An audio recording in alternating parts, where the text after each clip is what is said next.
Imagina este trato. Tu profesor de matemáticas te reta. Tienes que demostrarle un solo lugar en todo el universo donde no existan las matemáticas. Uf, Si lo consigues, te libras de sus clases. Para todo el año. ¿Aceptarías? sin dudarlo, vamos. Creo que la mayoría de estudiantes se lanzarían de cabeza, Claro. pensando que es pan comido. En el arte, en la historia. Suena a victoria fácil, ¿no? Pues esa es exactamente la premisa con la que vamos a jugar hoy. Tenemos aquí un conjunto de fuentes que giran en torno a un recurso didáctico que me ha parecido, absolutamente genial. Se llama Deus versus Matema. Un nombre potente. Potentísimo. Nos ha llegado la historia ilustrada, una guía para profesores y varios apuntes sobre su origen. Y bueno, hoy vamos a meternos de lleno para entender cómo un simple desafío en un aulo busca darle la vuelta por completo a la idea que tenemos de las mates. Seguiremos a un estudiante, Bernardo, en su misión casi imposible por encontrar ese rincón del mundo libre de números. Y lo interesante es que su viaje no es una simple anécdota, es una demostración de un cambio de mentalidad, Totalmente. de cómo pasar del rechazo más absoluto a una curiosidad casi obsesiva. De acuerdo. Pues empecemos por el principio. Porque esta historia, y esto es lo mejor, tiene un origen real. Nace en un aula de octavo curso en Portugal, con un profesor llamado Sergio Machado. ¿Vale? Y se encuentra con el típico alumno, Bernardo, que suelta la clásica pregunta: ¿y esto, profe, para qué me sirve en la vida? La pesadilla de todo profesor de matemáticas. La pregunta del millón. Exacto. Pero en lugar de darle una respuesta de manual, Machado le lanza el guante. Le dice: pruébame dónde no hay matemáticas y te libro de la siguiente clase. Qué bueno. La anécdota cuenta que en la sesión siguiente, la clase entera se unió al juego. Se picaron todos. Claro, empezaron a proponer temas. Y el profesor, uno por uno, les fue mostrando las matemáticas ocultas en cada propuesta. Esa fue la chispa que encendió la creación de Deus versus Matema. Es que, a ver, lo fascinante aquí es la estrategia pedagógica. Invierte la carga de la prueba. Eso es. Ya no es el profesor quien tiene que demostrar la utilidad de las mates, es el alumno el que tiene que demostrar su inutilidad.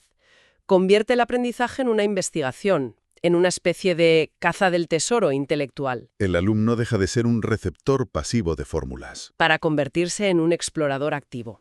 Totalmente. Y eso me hace pensar en lo diferente que es este enfoque. En lugar de resolver un problema que te dan en un papel, tienes que salir al mundo a buscar el problema. O en este caso, la ausencia de él. O la ausencia, exacto, cambia totalmente las reglas. Completamente. Y no hablamos de una idea aislada. Este recurso es obra de Sergio Machado. Y este tipo de enfoque, digamos que es su seña de identidad. Ah, o sea que tiene más cosas así. Sí, de hecho, para quien sienta curiosidad, tiene un canal de YouTube llamado CSI Matemática. CSI Matemática, qué bueno el nombre. Es que es básicamente eso, investigaciones para descubrir las matemáticas ocultas en el día a día. Además, el hecho de que Deus versus Matema esté alojado en el portal Casa das Ciencias, que es una plataforma de referencia en Portugal y que fuera candidato a recurso didáctico del año, nos dice que estamos ante una herramienta educativa muy seria. Vamos, que no es una simple anécdota. Para nada, tiene un impacto tremendo. Bien, pues con ese contexto vamos a seguir los pasos de Bernardo. La historia ilustrada nos lo muestra saliendo de clase eufórico, convencido de que ha ganado la lotería. Normal. Se sube al coche de su abuela, se va a poner el cinturón de seguridad y... ahí mismo, antes siquiera de arrancar, se topa con el primer problema. El universo no le da ni un minuto de tregua. Nada. Se fija en que el cinturón está torcido sobre sí mismo, tiene un giro. Y al instante, su cerebro conecta los puntos y reconoce lo que él llama la maldita matemática. ¿Y qué era? Una cinta de Mobius. Su búsqueda no ha durado ni 5 segundos. Vaya tela. Y no es una matemática de andar por casa, ¿eh? Es un concepto de topología, que es una rama bastante abstracta. Explícanos un poco qué es eso. A ver, una cinta de Mobius es un objeto casi mágico. Es una superficie con una sola cara y un solo borde. Si te imaginas una hormiga caminando por ella, daría la vuelta y aparecería en el punto de partida pero en el lado opuesto, sin haber cruzado nunca un borde. Porque no hay lado opuesto. Porque no hay lado opuesto, solo hay uno. Es alucinante. Espera, aquí es donde la cosa se pone aún mejor. La guía para profesores no se conforma con explicarlo.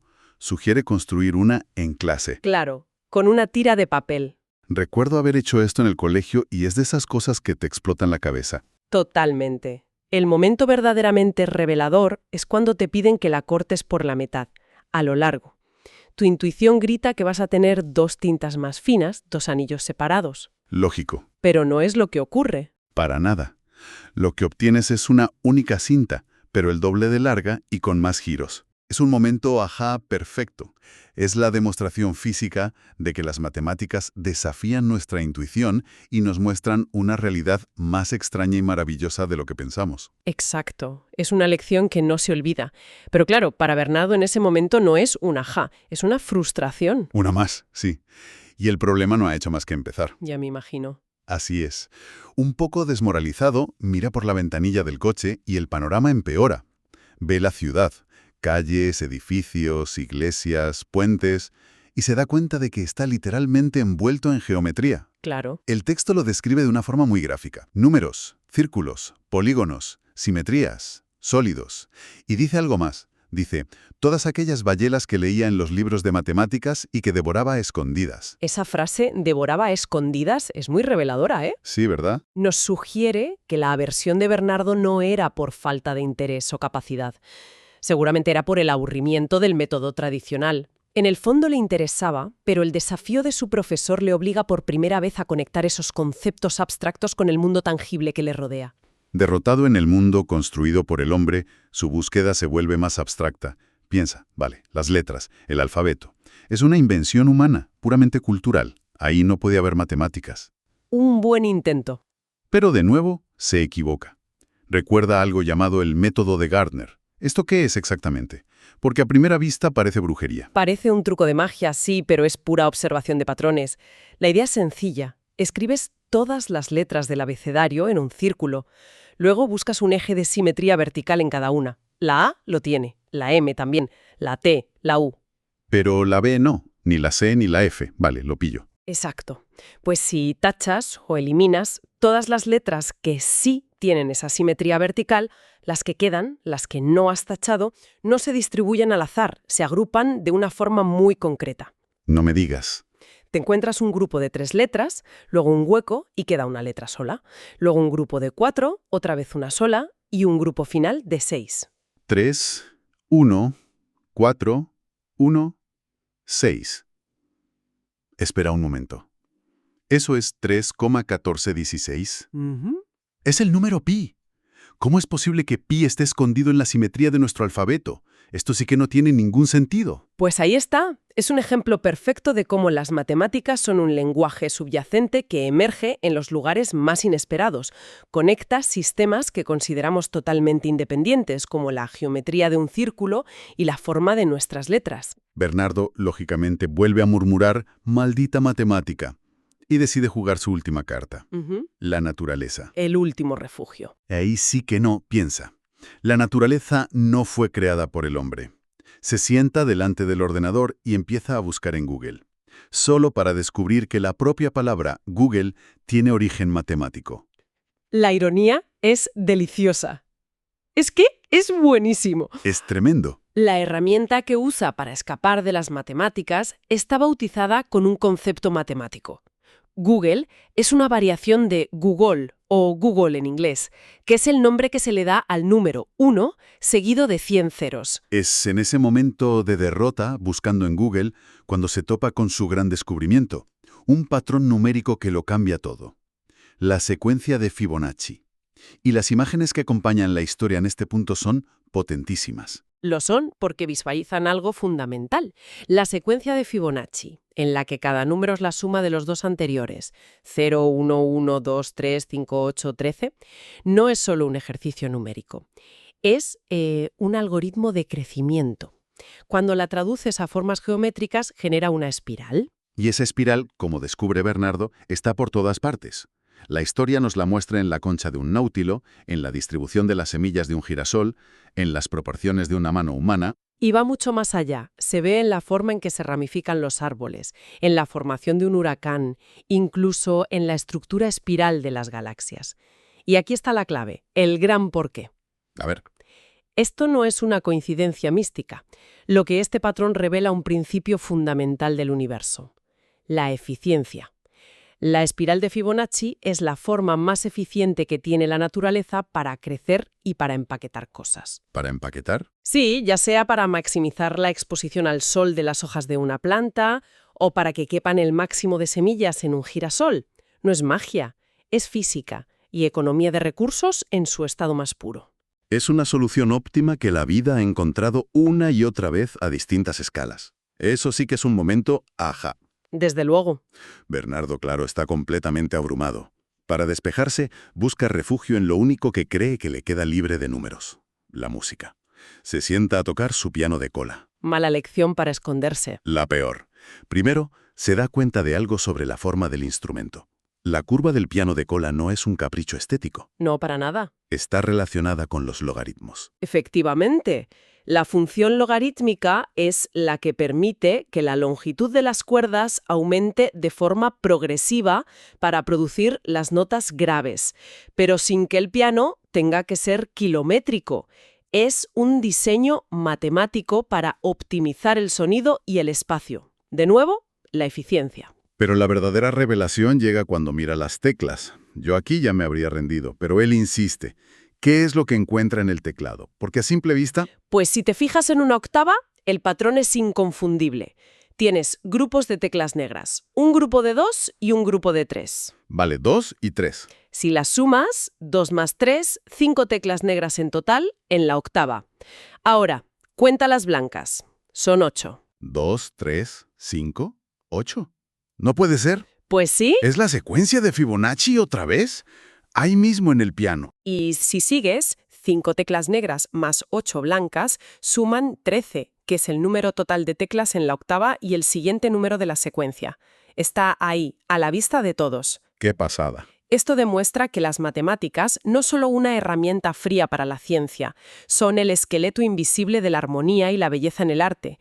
La relación entre las frecuencias de las notas, los intervalos, todo es pura proporción matemática. Llegados a este punto, a Bernardo solo le queda un último refugio, el más desesperado de todos. Aún le quedan. El último.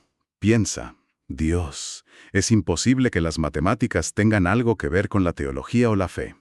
Y se lanza a buscar en la Biblia. Un movimiento audaz. Y el que le da el golpe de gracia definitivo a su misión. Encuentra un pasaje muy específico en el primer libro de los Reyes. Describe una enorme pila de bronce circular construida para el templo de Salomón y, sorprendentemente, da sus medidas. ¿En serio? Sí, dice que medía 10 codos de un borde, a otro, el diámetro, y que un cordón de 30 codos la ceñía enredor, la circunferencia. Y ahí está la trampa mortal para su búsqueda. Claro. El texto está estableciendo una relación directa entre la circunferencia 30 y el diámetro 10. Si divides 30 entre 10, el resultado es 3. Bernardo se da cuenta de que está leyendo una de las primeras aproximaciones documentadas en la historia para el valor de pi. Justo ahí. La Biblia es su último escondite. Le acaba de dar una lección sobre una de las constantes más fundamentales del universo. La reacción del personaje en la historia es una sola palabra en portugués, fije, que vendría a ser como nuestro qué pasada o increíble. Es un dato brutalmente memorable. Y aunque hoy sabemos que pi es 3,14159, para la época y para fines de construcción, usar un número entero y manejable, como el 3, era una aproximación práctica y muy razonable. Claro. Pedagógicamente, este ejemplo es oro puro, porque conecta las matemáticas con la historia, la cultura y la religión de una forma que un libro de texto jamás podría. Y con esto llegamos a la transformación final. Al día siguiente, Bernardo entra en clase. Ya no es el chico escéptico. Es alguien que ha visto algo. Exacto. Comparte fascinado todo lo que ha descubierto. Y cuando el profesor le recuerda su trato, le dice que puede irse, que no tiene que volver más. Pero Bernardo rechaza la oferta, se sienta en primera fila y dice que está lista para aprender. Misión cumplida. La narrativa ha funcionado. Ha llevado al estudiante de la apatía a la curiosidad proactiva. Y como decía antes, este es el núcleo de la filosofía de Sergio Machado.